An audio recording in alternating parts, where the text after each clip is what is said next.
Sarah Foskey, F-A-U-S-K-E.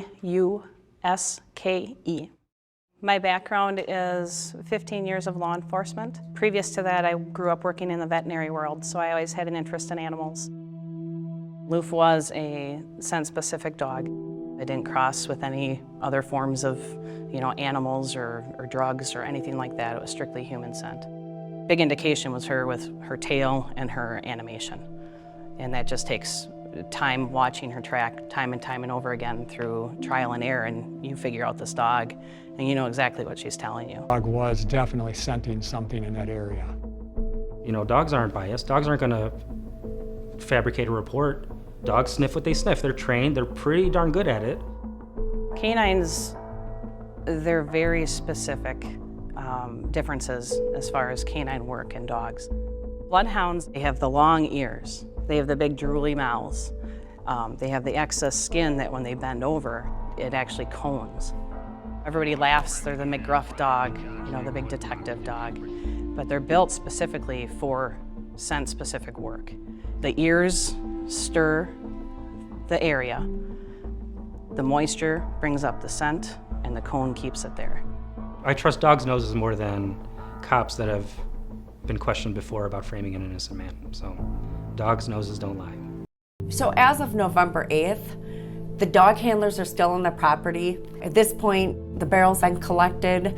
The key to Teresa Holbach's vehicle has been located in Stephen Avery's bedroom, but the burn pit has not yet been discovered.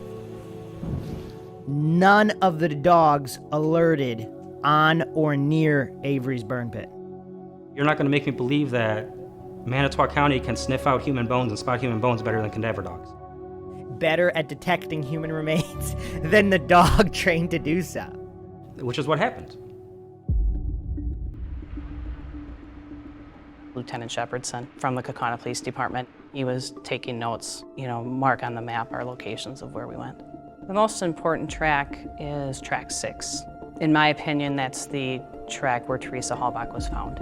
We started at the Avery property by the van, and then we hit on the garage door. And I remember the notes from Lieutenant Shepardson at that time were high interest on the garage door.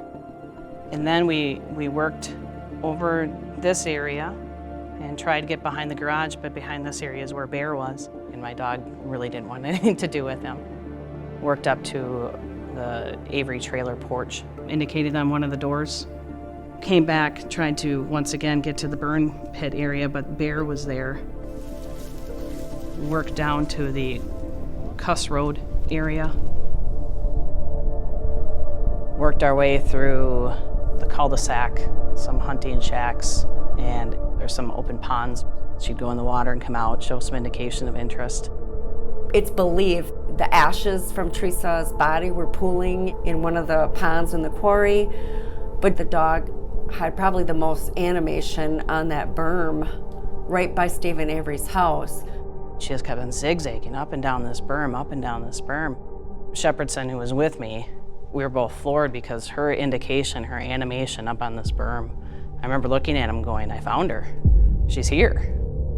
And I get goosebumps right now. Imagine having a huge fire and you have wind blowing her ash into that berm because it was above all the other grade. And that's also why she was probably hitting and had interest in those ponds. That's where it's gonna hang up. They had alerts in other areas, but the strongest reaction to Teresa's remains is right there.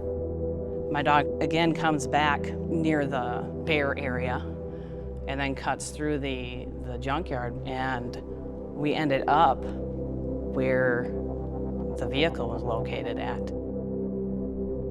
In Making a Murder, you never hear about the fact that the beginning of that trail started at Barb's van, went to the garage, went to Stephen's back door.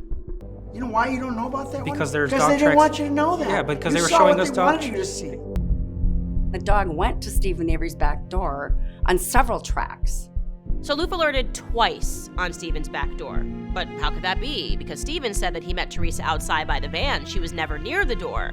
So how can he possibly explain that away? Well, I don't think he can, and I think that's why it wasn't ever brought up at the trial. I believe that the reason I didn't have to testify is there's such a standing courtroom rulings behind bloodhound evidence. There's not a whole lot fighting it. I think they were definitely afraid of the findings that Loof did that day.